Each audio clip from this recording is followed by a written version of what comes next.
Hello friends, मैं study राही YouTube के इस चैनल पर आप लोगों का स्वागत करता हूं। आज हम लोग हिंदी व्याकरण के एक आसान से टॉपिक, एक छोटे से टॉपिक वचन के बारे में पढ़ने वाले हैं। तो आइए हम लोग जानते हैं। देखिए, सबसे पहले वचन का शाब्दिक अर्थ क्या होता है। वचन का मतलब ही होता है कहना, यानी किसी चीज़ को बताना, ठीक ना। वो क्या कहलाता है आपका वचन, किसी चीज़ का बोध कराना। यानी कि वचन शब्द का शाब्दिक अर्थ होता है संख्यावाचन। यहाँ पे अब वचन का किस लिए यूज किया जा रहा है, संख्यावाचन, ये संख्या को बताएगा, ठीक। और इसकी अगर आप परिभाषा देना चाहें तो वचन संज्ञा के शब्दों की जो संख्याओं का बोध कराता है, जो संज्ञा शब्दों के संख्याओं का बोध कराता है, उसे वचन कहा जाता है। या आप इसे और सरल भाषा में समझ सकते हैं कि जो किसी व्यक्ति, वस्तु, प्राणी या स्थान की संख्याओं को एक या एक से अधिक या अनेकों के रूप में बोध कराए, यानी कि उनकी संख्याओं को बताए, उसे ही क्या कहा जाता है, वचन।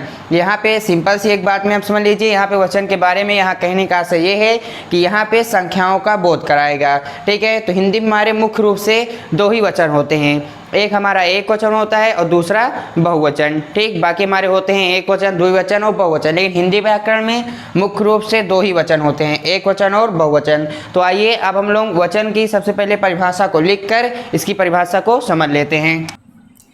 ये हमारी वचन की परिभाषा हो जाती है।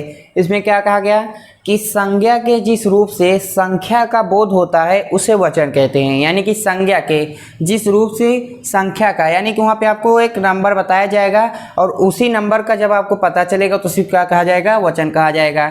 जैसे इसी एक डिफिनेशन मैंने अभी और बताई कि संज्ञा के जिस रूप से किसी व्यक्ति, किसी वस्तु, किसी प्राणी, किसी चीज़ के एक या एक से अधिक या अनेक होने का बोध होता है, अनेक होने का पता चलता है, उसी को वचन कहा जाता है। जैसे आप इसको एक एग्जाम्पल के द्वारा समझ सकते हैं। यहाँ पे एग्जाम्पल में कहा जा रहा है कि लड़की खेलती है। यहाँ पे देखिए लड़की कितनी है, सुनने में ऐसा लग रहा है कि लड़की एक ही है, लेकिन दूसरा जो एग्जाम्पल लिखा गया इसमें कह दिया गया कि लड़कियाँ खेलती हैं, ठीक है ना। ये क्या होगा आपका, लड़कियां खेलती हैं, आपका बहुवचन में चला गया।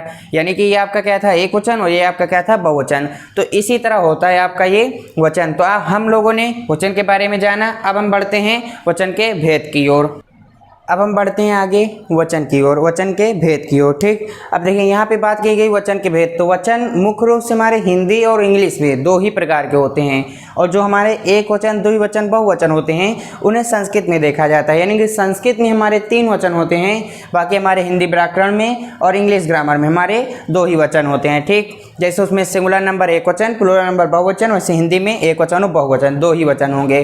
तो सबसे पहले हम लोग जानते हैं एक वचन के बारे में। तो एक वचन की डिफिनेशन में आप जैसे कह सकते हैं कि जिस शब्द के कारण हमें किसी व्यक्ति, वस्तु, प्राणी, पदार्थ आदि के एक होने का पता चलता है उसे एक वचन कहते हैं। यानी कि जिस चीज़ में जब भी कोई शब्द हो, कोई चीज़ हो, उसके जब एक होने का पता चले, यानी संख्या कैसी हो, एक ही हो, एक ही चीज़ के बारे में बताया जाए, एक ही चीज़ के बारे में कहा जाए और एक ही काम हो रहा हो, ठीक, तो उसको क्या कहा जाएगा, एक वचन कहा जाएगा। यानी कि जिस संज्ञा शब्द के कारण हमें किसी व्यक्ति, वस्तु, प्राणी, पदार्थ आदि के एक होने का पता चलता है उसे एक वचन कहा जाता है। यानी कि जब एक संख्या का बोध कराया जाए तो एक वचन होगा।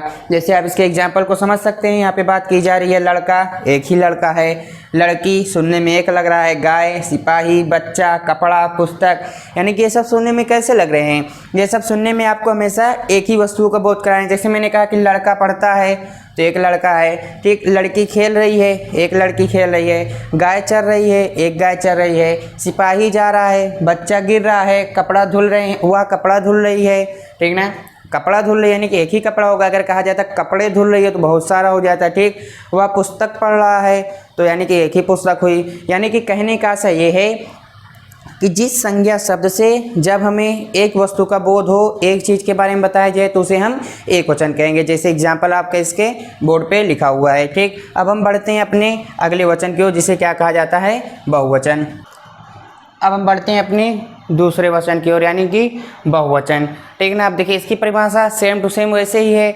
जिस संज्ञा शब्द के कारण हमें किसी व्यक्ति, वस्तु, प्राणी, पदार्थ आदि के, उसमें क्या था, एक होने, और इसमें क्या होगा, एक से अधिक या अनेक होने का पता चलता है, उसे बहुवचन कहते हैं, ठीक। यानी कि जब कोई ऐसी बात की जाए जिसमें आपको पता लगे कि ये चीज़ क्या है, एक से अधिक है या बहुत सारी है, अनेक है, कोई भी वस्तु हो, कोई प्राणी हो, कोई व्यक्ति हो या किसी चीज़ का नाम हो, तो आपका क्या कहलाएगा, वो बहुवचन कहलाएगा। ठीक है ना। जैसे यहाँ पे आप इसको एग्जाम्पल द्वारा समझ सकते हैं। एग्जाम्पल में बोला गया लड़के, यानी जैसे हमने कहा लड़के खेल रहे हैं, तो सुनने में क्या है, एक लड़का खेल नहीं रहे, बहुत सारे लड़के खेल रहे हैं।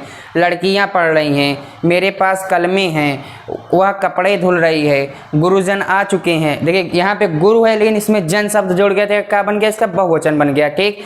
छात्रगण पढ़ रहे हैं, इसमें गण शब्द जुड़ जाने से क्या बन गया, छात्रगण, यानी कि सभी छात्र क्या कर रहे हैं, पढ़ रहे हैं। अर्थात कहने का आशय ये है कि जिस शब्द की, जिस चीज़ को, जिस व्यक्ति को, जिस वस्तु को सुनने में आपको ऐसा महसूस हो, ऐसा लगे कि यहाँ पर एक से अधिक बात की जा रही है, बहुत सारी चीज़ें हैं, बहुत सारी वस्तुएं, तो आपका क्या होगा, बहुवचन होगा। जैसे एग्जाम्पल यहाँ पे लिखा गया, लड़के, लड़कियाँ, कलमे, कपड़े, गुरुजन, छात्रगण। ठीक।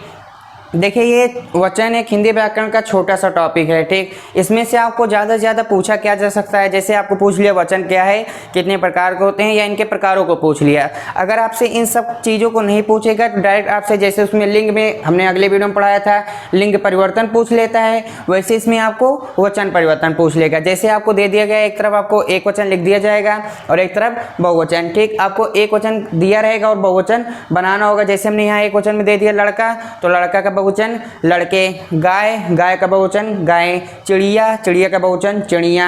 यानी कि इस तरह आपको दिया रहेगा, आपको एक वचन दिया रहेगा और उसका वचन परिवर्तन करके बहुवचन बनाना होगा।